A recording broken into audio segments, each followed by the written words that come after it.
It's been 2 weeks since Liberation Day, and we're in a full-blown trade war with China, with tariffs now at 145%, which means the trade war has officially moved from shower to grower. And some people are concerned about this trade war because they want the economy to be good or something. But you know what? Trump is not stressing about it. Yesterday, the White House press secretary reading a statement she said President Trump dictated. China needs to make a deal with us. We don't have to make a deal with them. There's no difference between China and any other country except they are much larger.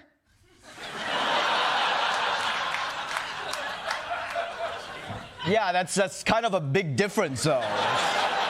It's like saying, why should I be scared to fight The Rock? He's just like any other person except much larger. Yeah, that's the scary part.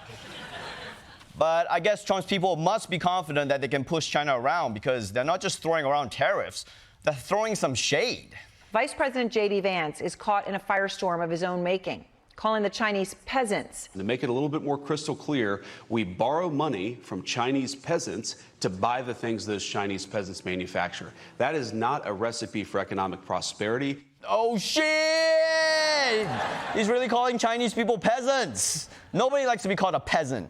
Even legit peasants are like, actually, I consider myself more of an agricultural entrepreneur. But yeah, J.D. Vance called the Chinese peasants a couple weeks ago, and now that the news finally got to their villages by donkey cart, they are pissed. Tonight we are seeing China trading insults with the Vice President J.D. Vance in the latest knock against President Trump's trade war. 让美国那些乡巴佬们在中华民族5000年文明面前哀鸣吧。 That went so hard. Oh no, are we the Drake in this beef? Are we the certified peasants? At the same time, though, saying your 5,000-year-old civilization doesn't intimidate Americans because half the people here don't even think the Earth is that old. Also, let's just be real, okay? There's no way Americans are the peasants here. Do peasants have medical debt?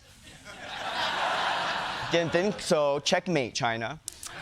But it's not just Chinese officials who are mad. China has extremely online losers just like our peasants, and they're mad too. On China's tightly controlled internet, government censors are allowing Vance's interview to go viral, amplifying the outrage, igniting anger and sarcasm. Look, this is their true face, arrogant and rude as always. We may be peasants, but we have the world's best high-speed rail, the most powerful logistics, and leading AI and drone technologies. Aren't such peasants quite impressive? One hashtag about the Chinese peasants remark shot to the top of China's Twitter-like platform Weibo. Whoa. Wait, is that Michael Costa? How did the third whitest host of The Daily Show go viral in China before the Asian one? That's up.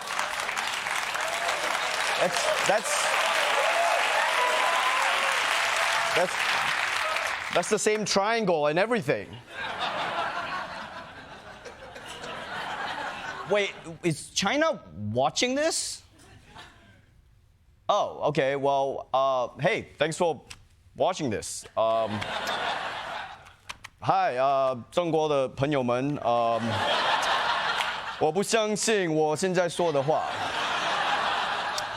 我只是在诈 Paramount 的钱，感谢你们盗用这个视频。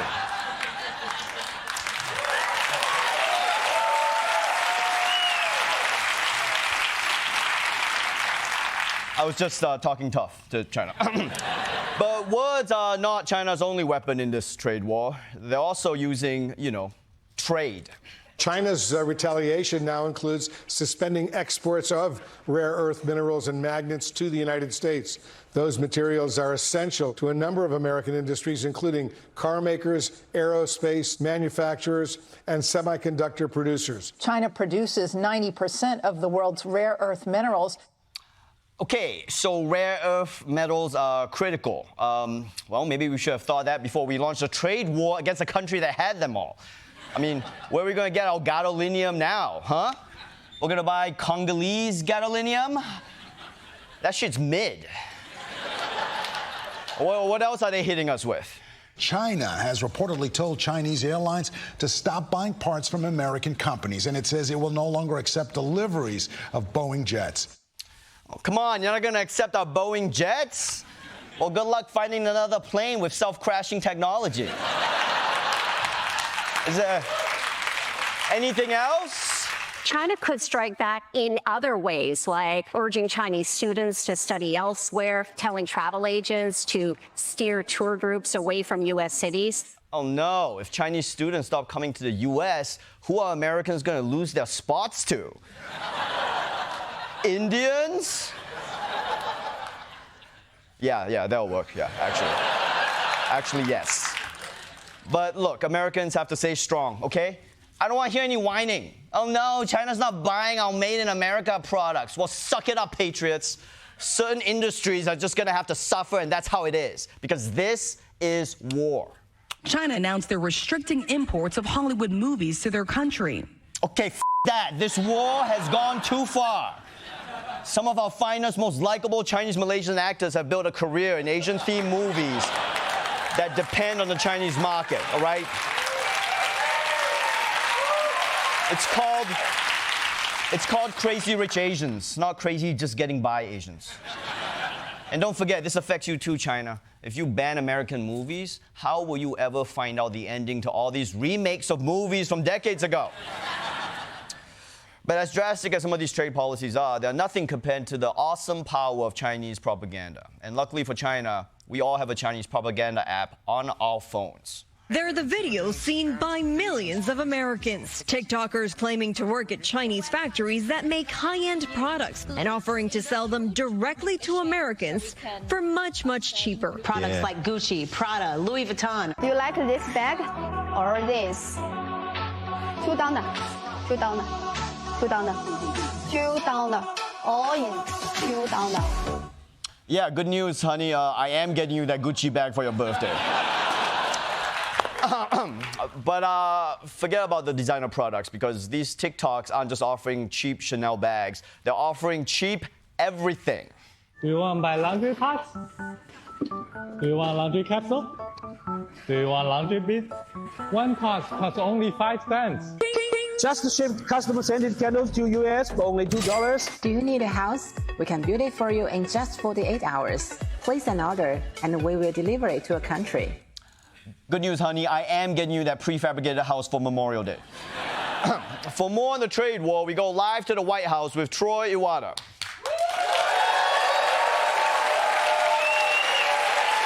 Okay, Troy, that's a lot of designer clothing. Mm-hmm. And I got it all for $8. Thank you, trade war. Okay, Troy, please don't thank the trade war. Right? If tensions keep building, it could be economically devastating. Okay, I know, but the longer this trade war goes, the more incredible deals I'm finding on TikTok. So, personally, I think tensions could get like 5 to 10% higher. Even a dumb peasant country like China could understand that. Okay, Troy. No, Troy, that's exactly the kind of talk that could escalate the trade war. Okay, I'm fine with that. Look, this is like 400 Tide Pods. And it was 15 cents. I had to break $1. I have a lot of luxury clothes to wash, and these are extra nice, so I'm gonna wash them on extra hot with my towels. No, this could cause a global recession. All right, then we'll buy our way out of it. For the first time in our lives, we can get Hermes scarves in bulk, like all those dumb people in China. Troy, those aren't real Hermes scarves. They're real if you believe, Ronnie. Okay, but if everyone can afford to get them, are they even really luxury goods anymore? Yeah, Socrates. Okay. Just wait until Christmas. You'll change your tune once we're stuffing our stockings with Gucci. Aren't you Jewish? Not at these prices. Okay. This is still a huge risk, all right? Is it really worth a market crash just to get a washing machine for $20? A whole washing machine for $20? Okay, let me speak to China. Zhanggo to xiangba ni de changchun oibe Uncle Sam's penis yakwa. Damn, I f***ing nailed that. Troy, I speak Chinese. I have no idea what the f*** you just said. All right. Do you need me to explain Uncle Sam to you or a penis? Okay, you know what? Get out of here, Troy. Troy Iwata, everybody.